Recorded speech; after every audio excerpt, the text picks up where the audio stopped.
Hello दोस्तों। आज की इस वीडियो में आप सभी का स्वागत है। आज हम आपके अध्याय जीव जनन कैसे करते हैं इसका प्रैक्टिस क्वेश्चंस का वीडियो देखेंगे और जानेंगे कि आपको इस अध्याय में से कैसे प्रश्न परीक्षा में पूछे जा सकते हैं। तो चलिए पहले प्रश्न से शुरू करते हैं, जो कि है अलैंगिक जनन की अपेक्षा लैंगिक जनन के क्या लाभ हैं।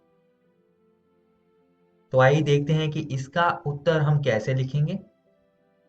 अलैंगिक जनन पर लैंगिक जनन के लाभ इस प्रकार हैं। लैंगिक जनन में अधिक विविधताएं उत्पन्न होती हैं।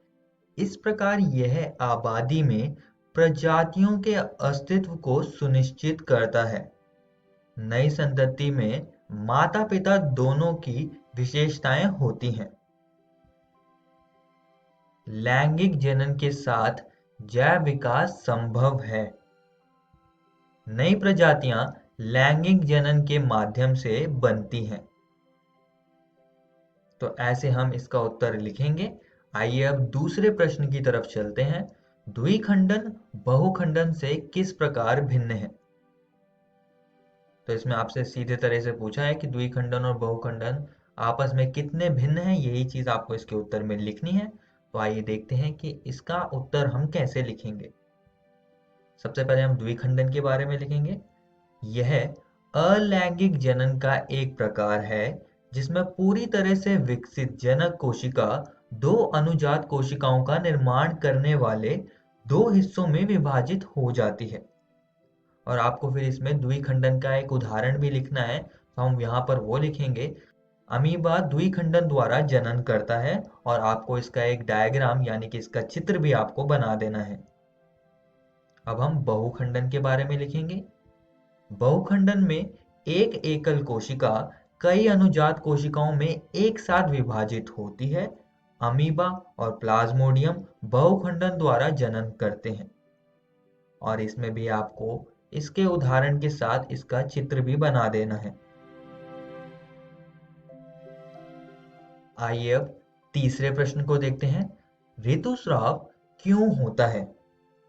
तो ये प्रश्न एकदम सरल है। आइए देखते हैं कि इसका उत्तर हम कैसे लिखेंगे। ऋतुस्राव एक ऐसी प्रक्रिया है जिसमें हर महीने योनि से रुधिर एवं म्यूकस निकलता है। यह प्रक्रिया हर महीने होती है क्योंकि अंड कोशिका हर महीने अंडाशय से निकलती है और उसी समय गर्भाशय निषेचित अंड को प्राप्त करने के लिए खुद को तैयार करता है। इस प्रकार गर्भाशय की आंतरिक परत मोटी हो जाती है और भ्रूण को पोषण देने के लिए रक्त के साथ आपूर्ति की जाती है। यदि अंड निषेचित नहीं होता है तो गर्भाशय की परत धीरे धीरे टूट जाती है और योनि से रुधिर एवं म्यूकस के रूप में निकल जाती है। आइए दोस्तों अब चौथे प्रश्न को देख लेते हैं। गर्भ निरोधन की विभिन्न विधियां कौन सी हैं? तो इस प्रश्न में आपसे गर्भ निरोधन की विभिन्न विधियां पूछी गई हैं, तो इसमें आपको गर्भ निरोधक के बारे में लिखना है। तो आइए देखते हैं कि इसका उत्तर हम कैसे लिखेंगे। गर्भधारण को रोकने के अनेक तरीके हो सकते हैं। इनमें से कुछ विधियां निम्नलिखित हैं। यांत्रिक अवरोध। इस विधि में शुक्राणु अंड कोशिका तक नहीं पहुंच पाते हैं। इसमें शीशन को ढकने वाले कंडोम अथवा योनि में रखने वाले अनेक युक्तियों का उपयोग किया जाता है।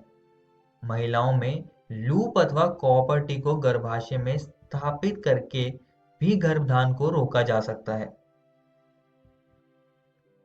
रासायनिक अवरोध। कुछ विशेष दवाइयों द्वारा शरीर में हार्मोन संतुलन का परिवर्तन कर दिया जाता है जिससे अंड का मोचन ही नहीं होता है, इसलिए निषेचन की कोई संभावना ही नहीं रह पाती है। शल्य क्रिया अवरोध। इस विधि में पुरुषों के शुक्र वाहिकाओं को अवरुद्ध कर दिया जाता है ताकि शुक्राणुओं का स्थानांतरण रुक जाए, या महिलाओं में उनकी अंडवाहिनी अथवा फैलोपियन नलिका को अवरुद्ध कर दिया जाता है ताकि अंड गर्भाशय तक ना पहुंच पाए। आइए दोस्तों अब पांचवें प्रश्न को देख लेते हैं। डीएनए प्रतिकृति का प्रजनन में क्या महत्व है? तो इस प्रश्न में आपसे डीएनए प्रतिकृति का जनन में क्या महत्व है वही आपको इसके उत्तर में लिखना है। तो आइए देखते हैं कि इसका उत्तर हम कैसे लिखेंगे। डीएनए के अणुओं में आनुवांशिक गुणों का संदेश होता है जो जनक से संतति पीढ़ी में जाता है। अतः जनन की मूल घटना डीएनए की प्रतिकृति बनाना है। जनन कोशिका में विभिन्न रासायनिक क्रियाओं द्वारा डीएनए की दो प्रतिकृतियां बनती हैं जो एक दूसरे से कुछ अलग हो सकती हैं। इसके बाद डीएनए की प्रतिकृतियां विलग हो जाती हैं। परिणामतः एक कोशिका विभाजित होकर दो कोशिकाएं बनती हैं। यहाँ पर दोस्तों आपका अध्याय जीव जनन कैसे करते हैं इसका प्रैक्टिस क्वेश्चंस का वीडियो समाप्त होता है।